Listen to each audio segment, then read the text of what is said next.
So it's like, y'all are going to get me killed. Yeah. We might want to be careful about some of the questions you ask with some of these people. But anyway, what was your actual first duty station? So my actual first real duty station after basic training, MCT, and MOS was Camp Lejeune. And that's where I was for pretty much my whole time between going to 29 Palms for CAX training and deploying to Afghanistan. I was pretty much at Lejeune for the whole time, which honestly, I liked it there. It's, Wow. I think you're the first Marine to ever say that. Well, you know what? I think I'm one of those Camp pain Lejeune, in the ass, constantly and you're optimistic welding people. there, I'm like, correct? it could be the worst situation. I'm like, just it wasn't that bad. Is that when you you're know, attached to the engineers? it's hard for me to find up something dozer like, blades, yeah, what that's skid steer blades? Yeah, a little bit of everything. I feel like there's always something like, hey, this part broke. We need you to figure out a way to engineer it so it's working again. It was a lot of fun. What did they have you do? Any machining? Like with a CNC lathe type thing? Unfortunately, we did not have the budget for a CNC. That would have been awesome. I would have loved to have one of those. So most of it was just kind of like your redneck engineering, which luckily I had a good background in from my father. But yeah, we built some fun stuff, fixed a lot of stuff that, Marines only they can find a way to break, stuff that should never break. There is a ongoing joke about y'all. If you lock a Marine in a concrete room with no windows, no doors, and just a metal ball, they'll either lose it, break it, or get it pregnant. Those are the three things. That's about the damnedest true thing I've ever heard. Yeah, that explains the Marines. Mm-hmm. Yeah, the whole either find a way or make one thing. They take that very seriously. So, and then things were slow and we weren't welding. We were usually helping out in other areas, like I said, because we had mechs and operators. So, either we were helping out in tool room, organizing, or just setting different stuff up, or they always found something for us to do. But it was a lot of fun. Yeah, washing windows, sweeping motor pools, painting rocks, cigarette butts out in the parking lot. Whatever. Police calling every fucking thing. Yeah, they really train you how to be a great janitor. That's for sure. So, whenever you deployed to Afghanistan, you said you did welding and stuff out there too? Yeah. But they also had you doing combat arms stuff. I got the opportunity to do a lot of stuff out there. That was my original purpose, was for welding. We were in Camp Leatherneck, and we were one of the first rotations out there. So, I mean, there was basically kind of, your sand walls when we got out there. Our job was basically to, build all the different areas for the base, continue to build up walls, set up infrastructure. That's what, we were there for. So y'all had HESCO barriers and stuff? Yeah. You had to fill with sand? Basically. That's about concertina wire. All that was there. Like, when we were getting there, we're setting up tents, setting up shower stations, setting up fuel areas, there wasn't... Did y'all build the shit pits? Oh, yeah.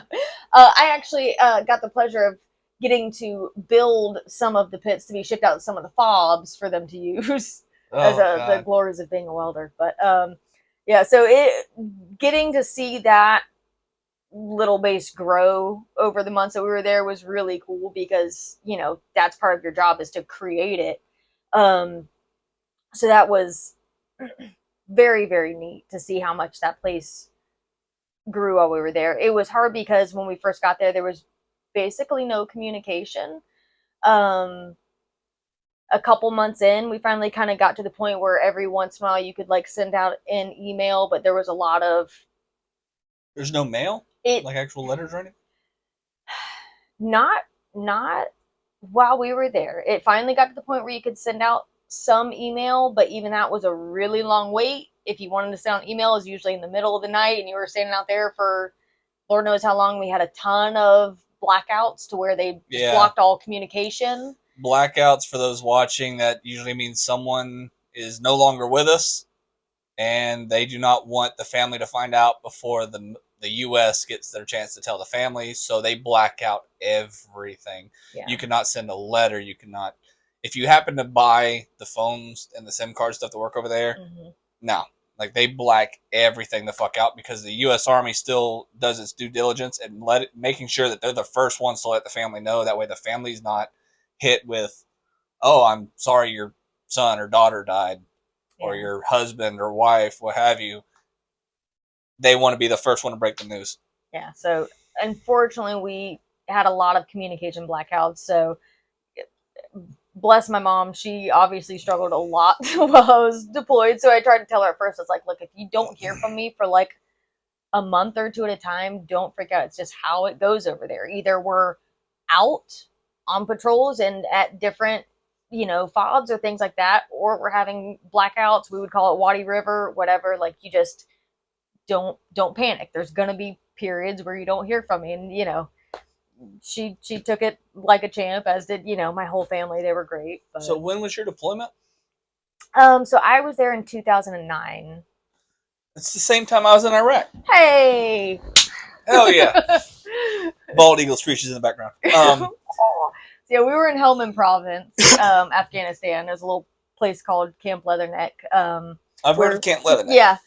So we actually got to build a lot of that up. I mean, they had a tiny little bit built when we first got there, but we got to build a lot of that, which was really, really neat.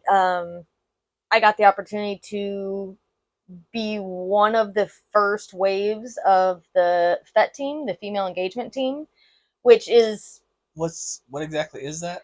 So it's kind of comparable to the Lioness that they had in Iraq, but it was the female infantry. Basically, yeah. See, that was being, so they med boarded me out in 2013, and they were talking about it the whole time of, I want to say like 2012, even after I got out, like 2014ish, around there. And I don't know when they actually implemented it. You said they implemented it back in 2009, 2010? In 2009, when I was there, I was actually one of the first groups that were out there. We were under Captain Gregoire. It was, I don't want to say hush hush, but they weren't advertising it a lot because they kind of disguised it, I want to say, under several different things. Like, part of it was, they would say, like, almost an outreach mission. It's like, oh, so we can have females out in these towns so we appear less threatening and we can talk to people in the town and everything. So that was part of it. It was also because, as you know, our males can't check females at checkpoints who are natives to the situation, but females can check other females without violating religious and personal rights. So it was partly used for that. But then it was also wanting to just basically test run females in infantry situations to see how they did, because I know at that point there was a lot of back and forth if they were going to start letting females join infantry. So this was kind of their test route to see how that went. See, I was told whenever they were trying it, the reason there was a different standard why they weren't allowing females into combat MOSs is almost self-preservation, in the sense of not the military's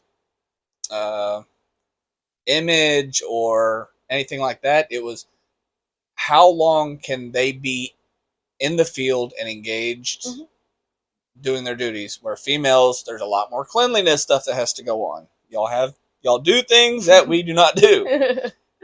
We do combat showers with a baby wipe, right? Wipe down, you're good.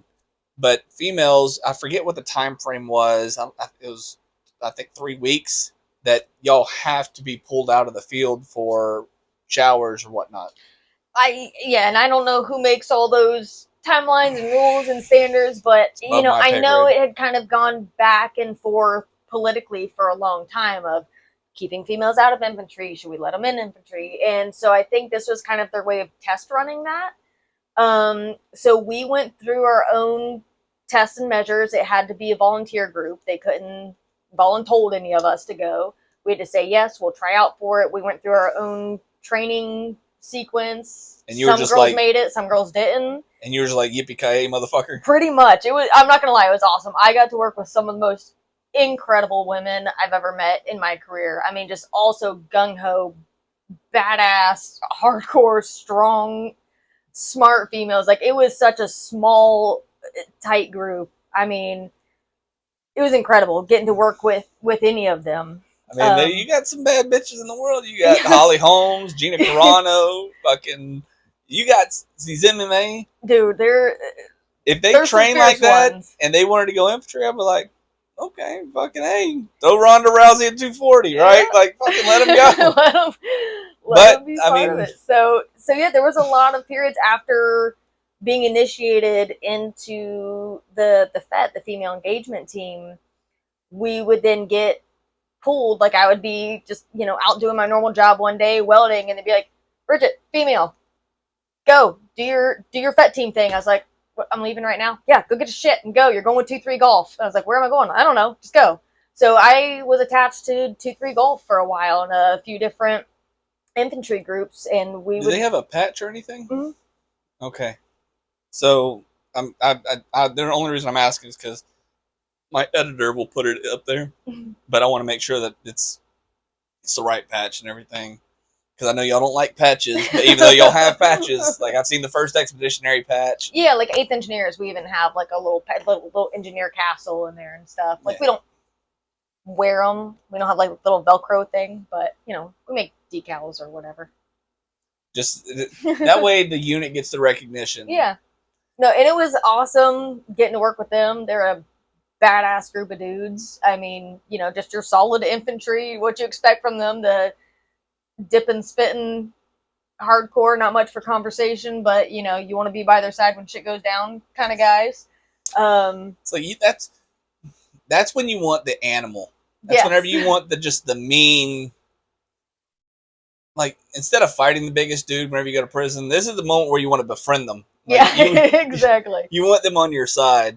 No, but I mean, just like same as all the guys in my battalion and my platoons, like they were just awesome. Like, they just took me right in. Oh, we're having a chick come with us this time? All right, come on, load up. And they probably protected you like it was the last fucking cigarette in the platoon. I mean, they were great. They're just kind of like, they trained you, and I was like, yeah. And they're like, all right, fall in.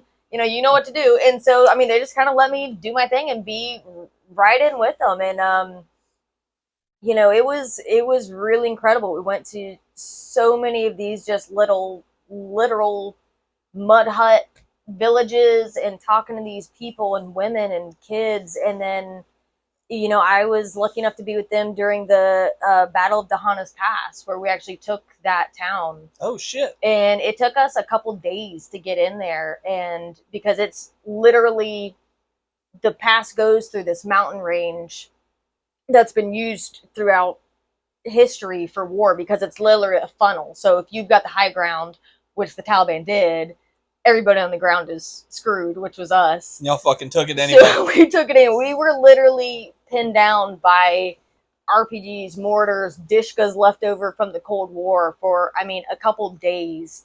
They ended up calling in an A-10 gun run to basically blow up the entire mountainside, where we had like 3 different groups of like Taliban teams that were firing. And did y'all have a JTAC with y'all? The Air Force guy that calls in the JDAMs and he wasn't in our MRAP.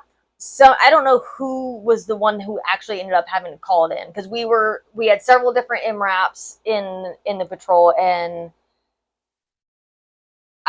this thing just, all I heard was, hey, they finally got an airstrike approved, it's coming in. And you see this thing just flying through the sky. And the lights and the sound, nothing adds up. Like, it's so fast, it has all of its own it's just one of the most mind-blowing things I've ever seen in person in my life. Just lights up this entire mountainside. But you could hear it. Oh God, you could hear the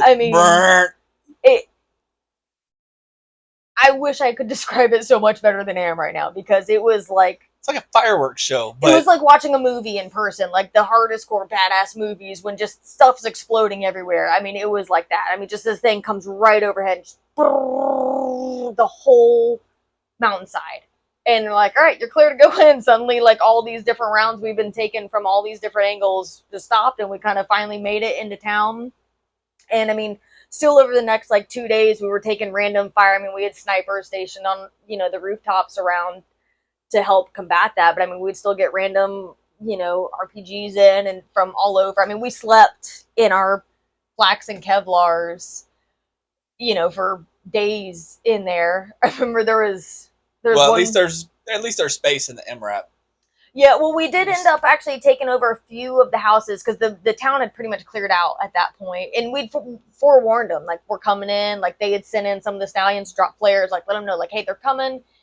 If you're not a criminal, get out now, because it was an opium town. I mean, we were walking through fields of the poppy flowers that had been scraped. I mean, I think that one little area supplies like 60% of the world's opium or something crazy. I mean, we took out coolers, just of full unadulterated opium to take back. I've heard stories from Afghanistan vets, they can determine when they're going to get attacked based on the opium. Yeah, oh yeah. So whenever the flowers are ready for harvest, they're like, right after harvest season, we're going to get hit. Yeah. Because the Army, we're deployed for a year. The Marines, y'all are what, 6 or 9 months? We were over there for about 10. So it just kind of depends on what your job is and, in what line. So, I mean, we've had some stop losses because the Army has been downsizing its deployments. There was 18-month ones. Mm-hmm. Yes. God, that's awful. Oh, yeah. Well, one of my NCOs, his daughter was born, like, right before we deployed. They were nice enough to let him deploy. Or no, I'm sorry, his time ran out right to be at home right whenever we were deploying. So his whole first year with his daughter didn't get. Wow. But they would tell us, it's like, hey, is the flowers right as it's getting ready and they're going to harvest it? That's whenever they get their surge of money, they're going to buy shit, and that's whenever they're going to start getting hit. So I was never in Afghanistan. I just took the word of Afghanistan vets. Yeah, it was tough because you could tell they had harvested not too long before that because you've got all the dried poppies laying out there. You're just picking them, you can see the scratch marks in them, and they did not want to leave that town. And trust me, that town was nothing to fight for. But there was a lot of drugs there, and I mean, there was growing marijuana all in the courtyards. That was the first time I saw anything green since I'd been over there for months because it's just pure desert. I mean, there's nothing growing anywhere. So you'd think we can't use jungle jelly anymore. But if we're not burning anybody, I don't see a problem with it. Like, fucking burn those fields, because they would literally put out drugs. Yeah. And then use that money to kill people. It's like, this whole operation sucks. Yeah. I mean, they were definitely willing to fight for it. That's for sure. And I will say it's a really good thing that we did, even after being in the houses. Because, I mean, we were still just constantly taking fire. So it's a really good thing we did sleep in our flax and Kevlars, because after I'd gotten a couple hours of sleep one night, I rolled over and there was a used syringe sticking out of the side of my flak jacket, and God only knows what was on or in that. So I'm like, really happy these things are stab proof, because if that had been like a foot up or down, that would have been like in my arm or my leg. Like, that would not have been. You've been chasing the dragon. Like, what is that? Yeah. Or if you guys see me running around screaming, I promise it's just the opium. I wonder if they would, because we got piss tested even while we were deployed. Oh yeah. I wonder if they'd have kicked you out for a piss test for that. It's like, listen, I was accidentally stuck. You never know. I mean, yeah, I was like, what in the world is that? But crazier things have happened. So I was in Iraq in 2009, February 2009 to February 2010, and it had cooled off, right? Because we had already taken Fallujah, we had taken Baghdad, we'd taken Mosul. There wasn't really a bastion left. But they would still attack us out off of Route Irish. They would attack us by Baghdad, or not Baghdad, but Balad. Mm-hmm. Whenever I was there, it was Anaconda. I think it's Fob Anaconda, something like that. They were changing it to Balad, or Joint Base Balad, some shit like that. Well, I've told this story before on the show, but like, we'd always take small arms fire, always by Balad. Oh, excuse me.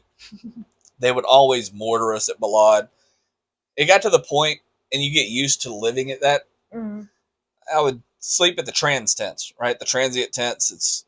The Air Force Base had nice ones because they actually gave us fucking beds. Oh, the Air Force has all the best stuff. That's the great part about my MLS is I visited all y'all. I've been to Marine bases where y'all fucking shot me. Well, not shot me, shot at me, and I had to replace windshields and shit, bastards. Yeah, we're kind of like the little watchdogs. I don't know. Well, and then I've been on Marine bases, been to naval bases there, because we're delivering the shit. We're picking it up at the port, taking it all over the place. So I've got to experience the highs and lows of the different branches. Air Force are the spoiled children of the military. Yeah, well, not anymore. Sorry, I think it's going to be I think it's going to be the Space Force. Yeah. Well, I haven't been in any of their bases, so I can't say. I don't even think they fucking have a base. So I was at Balad, and they get mortared all the time, and I was in the trans tents. It's just a metal shack. And you'd hear the alarm go off, fucking mortars, yada yada. And at the beginning, it's like, well, we got to get to a bunker. And then I'd see the old head still sleeping. It's like, okay, they can't hear it. No, they could hear it. They just didn't give a fuck.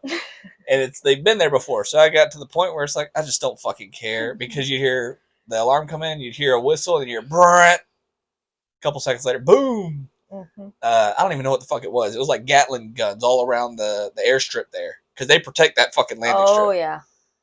And you'll hear, brrrt. Boom! They're shooting the fucking mortars down. And then you'll hear the QRF and shit go out. It's just like, if I fucking die, I'd rather go on my sleep. I don't want to have to get, because the moment I leave this door. Get to that point where you just don't give a shit? You're like, oh, if it's coming, just let it come. Just 5 more minutes of sleep. Like, if it does hit me. I was hoping it wasn't just me. If it does hit me, kill me, because I don't want to deal with pain. Like, because I know if I get up, I have to put on my PT belt. I have to make sure I'm in uniform, whether it's PTs or fucking ACUs. I have to get out the door, and then I have to immediately fucking get yelled at by everybody on the way to this concrete bunker. It's like, fuck that. I'm just going to lay here. And if it's my day, it's my day. I'm not doing this shit no more. Like, out of laziness. Yep. I love it. So I mean, yeah, you get to that point where you're just like, I'm done. Well, you get so used to it. Mm-hmm. Like, whenever I got back, my wife was like, stop slamming the fucking doors. It's because I got used to the up armored doors on the semi trucks. Weigh like 1,000 pounds. Yeah. Sorry. It's like the hinges are fucking so huge. I'd slam that bitch just to make sure it closed, and then I'd get back and I'd slam that bitch on an F-150, and it's like the windows rattling. It's like those weird transitions from like civilian stuff to military stuff and back to civilian stuff. It's like, because like Camp Leatherneck was so small when we first got there, they didn't have a PX. So it was months of being there before they actually started, like, built up the PX and started getting shipments in, where we're not just having like basic chow hall food or MREs. And I go in there, oh my god, and they have the pizza flavored Pringles and Oreos. The combos? No, like the Pringles. The Pringle chips that are pizza flavored. Yeah, but you said Oreos. And then they just had Oreos. Like, they had snacks in there. I was so excited. I was about to say pizza flavored Oreos. What the fuck is that? No, it wasn't just like the basic chow hall food or MREs, because that's all we'd had. Like, we finally, the PX got a shipment in after we'd been there for months, and I was like, there's something else. There's actual snacks. I ate so many of these daggum Pringles and Oreos, I just immediately threw up everywhere. I couldn't handle it. I was just so excited to have something else, like, other than chow hall food. And then... Did y'all have the bag-in-the-box eggs? Oh, yeah. Okay, so it wasn't just us. Air Force, they got real eggs. They would crack them in front of them. Oh. We got the bag-in-the-box shit, too. The brown box, they punch a hole, pull the bag out, pop the cap, put it in that metal tray, and then ladle the fucking eggs up. Mm-hmm. But I'm sorry, you were saying? I don't even know where I was going with that. I was just so excited to have snacks, because we just had the garbage food for so long over there, and then they finally got the PX set up. I mean, it was just a tent, and they had very basic stuff, but like, you had some kind of snacks that you could go get, and I was just thrilled. Did y'all have access to Class 1? Mm-mm. No? That must be a trans thing. So Class 1, before we'd roll out on every convoy, we'd send one of our guys, usually the maintenance Bob or the convoy commander driver. They would go to the Class 1 lot and give them our memorandum, and then we'd load up like Gatorades, energy drinks, Otis Spunkmeyer muffins and stuff as the snacks for on the road. The energy drinks to keep us awake and shit, because we only rolled out at night. Okay, then maybe we just didn't call it Class 1. I don't know, but we didn't get snacks. That sounds awesome. They would just have MREs, but everybody would get issued a can of the Rippets. Yep. The little energy cans. Yes. Loved those. That would keep you awake all night. Not the citrus one, right? All of them. Oh no! Oh, we got to the point where we put all the tabs on our dog chains, and whoever had the most, I was like, who's winning? How any of us did not have heart failure just due to the Rippets. Jamie Karowski, she and I were in a long time battle of who could drink the most Rippets. We should have all been dead just from those. Yeah, those Rippets. So the Army. That's what we got. We just got the case of Rippets. I mean, that all the other stuff. I mean, Gatorades. Did they hydrate you guys? Yeah. Well, so we had access to water. It was just they'd drop a pallet of water, water bottles. We had Gatorades whenever we were on the road.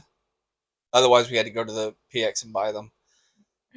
They would give us, and this is for the whole convoy. Mm-hmm. So 7 green vehicles, or 7 green semis, and then the 4 military gun trucks, so 11 in total. We'd have to split up like a case of Rippets. Okay. 2 cases of Gatorades, a pack of Otis Spunkmeyer muffins, just stuff like that. Make sure pretty much everybody had some. But yeah, the Rippets, we only had 3 flavors. The sugar-free citrus, which tasted like shit. The Power, which wasn't bad, and the Atomic Palm. Ooh. That was the good one for me. That one was good. But a lot. Yeah, we'd each get our own little case of Rippets. Because like, you're going to be out for like days, just this is for you. And water. And then they would just have MREs. Because like I said, we'd be out there for like a long time sometimes. But yeah, I love those Otis Spunkmeyer muffins. Those are delicious. The blueberry, yeah, I'd fuck those things up. But speaking of the whole trying to chug energy drinks, so to crit, I think it was to crit. No, Spiker. I'm sorry, Spiker. Spiker is right above Balad. I was in the maintenance bob at the time, so it's a semi truck, but with a flatbed on the back with a bunch of spare tires, chains, the towing bars. I forget what the fuck they were called. I would drive the maintenance guy because even though he was, that's their vehicle, it's not our platoon's vehicle. He didn't have a license, so I had to drive for him. And I'm all the way at the back of the fucking convoy. Well, we're going, and me and him, I went and got a 24-pack of Boom Boom energy drinks, which were the shit. Some of the best fucking energy drinks I ever had in my life. A 24 case. Spiker to Balad was maybe an hour drive. Oh. Hour and a half. Me and this other guy, he's a big old boy. I can't remember what state he was from, but I remember me and him fucked up some venison jerky before we ever left Kuwait. Well, on the way back, I bought a case of these damn Boom Booms. Me and him finished the whole fucking case in that hour and a half drive. Oh my god. Because we just shotgun them. Oh, yeah. I was like, I'm surprised I did not have cardiac arrest. Oh, yeah. Like, me and him should have been fucked. I feel like the amount of energy drinks that military members drink is just, it should be illegal. Oh, yeah, it's unhealthy. Especially when somebody just hands you a case. Like, what else are you going to do? Of course. They're just going to sit there and have chugging contests with them. That's how it goes. Well, the Boom Booms we had to pay for. But with the Iraqis, you could haggle. Oh, yeah. So I would trade them a case of Rippets, like $5 for the fucking Boom Booms. I had one of the Afghanis pull in and ask if I could weld something for him real quick. He broke something on his truck. And, I was just doing, yeah, sure, no problem. So I get it fixed up. This dude tries to pay me in a square of hash. I'm like, no, I can't take that. And he's like, oh, yeah, you'll fix it. And I'm like, no, you don't understand. I can't have that. I don't want that. And then he started getting offended. So it's like, okay, fine. And as soon as he leaves, I'm like kicking it in the dirt, like, Barry, go away. So, it's like, I can't. What in the world? So I'm guessing y'all weren't allowed to drink deployed either. No, definitely not. Yeah, neither were we. And I definitely didn't have friends that dealt with the TCNs. Did y'all have TCNs? Probably by a different name, but Third Country Nationals is the people from Nepal, Uganda. Oh yeah, ours were mostly Philippine. Yep. So I did not have a buddy who gave the TCNs stuff in order to get pure Russian vodka. I repeat, I did not have a buddy who did that. And we did while we were in country. Not have anybody get Listerine shipped in that was vodka with blue or green food dye. Never happened. No. It doesn't happen at all. If you tried to tell me it did, I wouldn't believe you. I wouldn't believe you. Nope. The lies that people tell. So you did one tour of Afghanistan. Mm-hmm. What'd you do whenever you got back?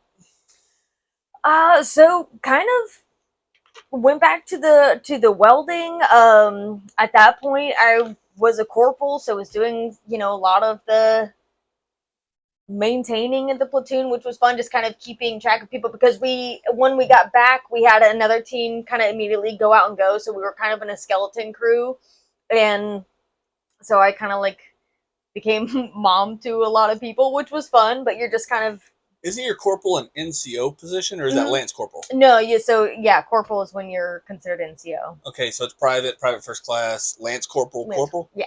Okay.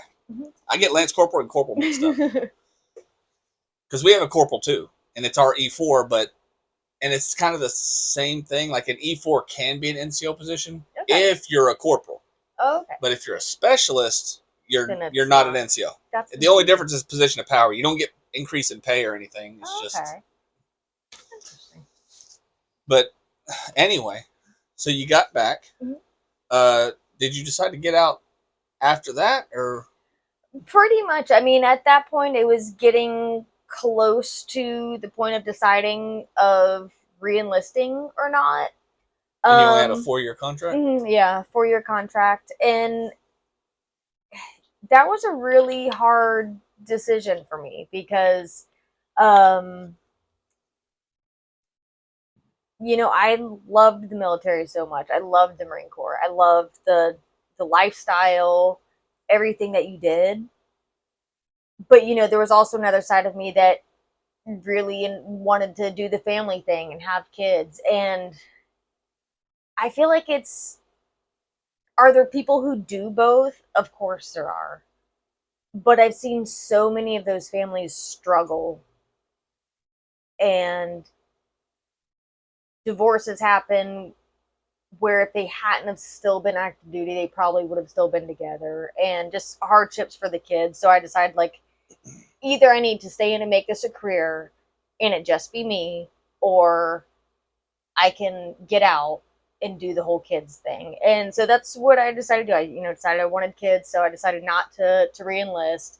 And that was a really hard decision for me because there's so many days when I miss it. I loved the military life. But, there's also, I would never give up my kids and, my family and that whole life. And so it's, there's always. So I have 3 kids. You went hard. I do, yeah. I've got 3. Well, technically I have 4, but one is my stepdaughter. But so I have 4 altogether, but 3 that I had. So, but yeah, I mean, they're great kids. They all do well in school. They're smart butts, but they're. I think they all are. What do you do when you got military parents? But yeah, no, I mean, just amazing kids. I've been so blessed with them. I wouldn't trade it for anything in the world. But yeah, there's definitely some days where I miss that life. I've got 2. My oldest is autistic, 8 years old. He's got the mentality of like a 5-year-old. Yeah. My 5-year-old actually tells my 8-year-old what to do. He shows him how to brush his teeth and stuff, and shows him how to properly wash his hair. But because we'll teach him, but he doesn't catch on. He's monkey see, monkey do with his brother. Right. So if his brother does it, then he does it. He doesn't give a shit that I've been here a lot longer. No, he follows his brother. But I going back to the whole family thing, a lot of vets get out because of that. Yeah. Because a lot of people, and this is not me shitting on the audience, but a lot of people think, oh, they're away from family while they're deployed. Well, no. It's the moment you enlist, you have all your trainings that you're gone for, your basic, your AITs, your MCTs, your tech schools. But then you get your duty station, and you don't get a chance to pick that. The military picks that for you. So my first duty station, I'm from Florida. I would have loved to have MacDill Air Force Base. Right. So I would have loved to have Fort Gordon or Fort Benning. Right. No, they sent me to Fort Lewis in Washington State. Mm-hmm. All the way across the continental United States. Yeah. I was stationed there for, I don't know, 4 or 5 months before I deployed, and then I was gone from my deployment, came back, was there for Less than a year because those bastards fucking cut me. I re-enlisted for stabilization. Oh, I was supposed to be at that place for a year. You know that's a trap. Yeah, those fuckers got me. Because I deployed, or I re-enlisted while I was overseas. I was like, this fucking life's for me. I'm staying. Let's fucking go. Balls to the wall, hardcore. Oh, yeah. I wanted to do 20. I wanted to make staff. So I got out as an E5. I wanted to stay in and go get my staff sergeant for a C6. Mm-hmm. And then go drill sergeant. Then after that, I wanted to go warrant officer. Nice. The Army said, no, fuck that. Get out. Yeah, they tend to do that. All right, sorry. So they med boarded me out. Well, it's all that time, too. So even after I come back for less than a year, didn't really see family. I came home one time after my deployment. Then I went to Texas. I was gone there. I went home to Florida 2 times in the 5 years I was enlisted. Wow. All that time. I missed nieces being born. Whenever I left, I didn't have a single sibling driving. Whenever I came back, almost all of them were driving. Geez. That's so hard. And then, if you do have a spouse during that time period, I did. They're doing all of that moving and, being alone with you. They're in a different state now because that's where you're deployed or, that's where you're stationed and then you're deployed. So they're in a totally different state with no family while you're gone. And my wife's from here in this county, and she went with me. Yeah, so, that's hard. They're somewhere they've never been, never lived. And then you leave. So they're in a stranger. They have no friends, no family there. And then you've got the weirdest situation where I had a friend who, he was Marine Corps, his wife was Air Force. The military managed to station them at least close together. I think they've got a rule they can do it like 20 or 30 miles together. But he was deployed a month before we come back from our deployment. She deploys. And same thing. They have super long deployment. So it was almost 2 years where they didn't see each other being married. So whether you're married to a civilian or to another service member, it's a really hard life to maintain even a marriage, but especially a family. It's... Especially with Jody out there working. Yeah, always. Jody's ruined 20-year marriages. For me, I feel like you kind of have to pick one or the other. You have to give 100% to the military or else something falls apart. And you have to give 100% to your family or else something falls apart. Like I said, do people do it? Have I seen people do it successfully? Of course, but unfortunately, I would say those are the rarer situations. Well, this actually sounds like a good segue into the final part of this, and it's a 2-part question that I ask every guest. Advice that you'd like to give to, say, new Marines, or say you want to give advice to new sailors or soldiers, or cadets, whatever the fucking other shit's called. What do they call the Space Force? I think they're called cadets. Cadets? Okay, that's right. Coast Guard, I think they're still sailors. Okay. So the Navy sailors, Coast Guard sailors, Army soldiers, Space Force, I want to say it's cadets. Air Force are airmen, and then Marine Corps is Marines. So is there any piece of advice you want to pass along to them? Something you wish you knew before you went in?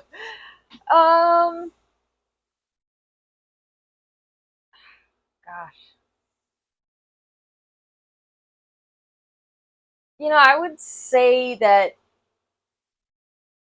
especially when you're first getting into the military, it's kind of like joining a fraternity for the first time. Everybody just kind of goes crazy and loses or cult, yes. They just kind of lose their mind and get into all the partying. And unfortunately, I saw a lot of good kids make mistakes that I feel like, and who doesn't? We all do. We all have 100%. I know I have, but a lot of times these kids' first time away from home, their first time on their own. First time doing their own finances. All of that stuff. Just don't lose yourself. Don't lose the way that you were raised. Don't lose your values and your morals. You're going to be exposed to a lot of great people, but you're also going to be exposed to people who, may kind of pull you away from who you are and convince you to do things you wouldn't normally do. If you were raised a certain way and you have certain values and beliefs, don't stray from that just because you're away from home. Keep to who you are. And if anything, try to influence other people to, stick to who they are, because I feel like I see a lot of people get lost just, in the newness of being away from home. And that's actually a good point that I've never even thought about that before. So America's a cultural melting pot. Mm-hmm. And I'm not talking just race, religion, creed, sexual, all that shit, right? Mm-hmm. It's, you can take someone from Florida and someone from Wisconsin. Two different cultures. And whenever you get in the military, you're in like a petri dish, like a concentrated fucking experiment of mixed cultures. Mm-hmm. And then you have the culture of the military itself, that lifestyle. And it's pretty easy to get lost in that shit. It is. You're the first one to point that out. Because I feel like I saw it so much. Like, it is a crazy, crazy melting point. Like, I mean, like you're saying, it's a extreme of a melting pot. My bunkmate in boot camp, actually, believe it or not, her name was also Brigitte. And my name is spelled really weird. Her name was spelled the same way. The only person I've ever met with it spelled my same way. Anyway, I mean, she was a great person. I loved her. We ended up being great friends. But she and her husband were in boot camp at the same time together because the judge gave them the option of, hey, they were hackers. They're like, hey, you can go to prison or you can go to the Marine Corps. They still did that? Oh, yeah. She and her husband were there at the same time because they're hackers. Like, we can use your skills. You're not violent people. So what do you want to do? Yeah, but if you're going to the military, you kind of want violent people. Well, it's true. I mean, they weren't going to prison for a violent crime. It's like, we can use hackers. We can put you to work. So, especially if you're going for that 03 status. There you go. So, I mean, and me, I'd been like the nerd. I mean, I'd done a lot of different things as a kid, but I was always like the nerd, pretty much straight A's in school, like, just making the parents happy kind of thing. So me bunkmating with somebody who had the option of Marine Corps or prison, that's a big cultural diff. And you find that just constantly, like you said, just either different sections of the country or different backgrounds or, religious beliefs, whatever it is, you're going to be thrown in with a whole new mix of people. And I feel like it's important just not to lose yourself. All right. Well, the second part is, what do you wish the civilian population would know or that they misconstrue that you want clarified? That as maybe as difficult as deployment can be, like, I feel like there's a lot of areas in deployment that's very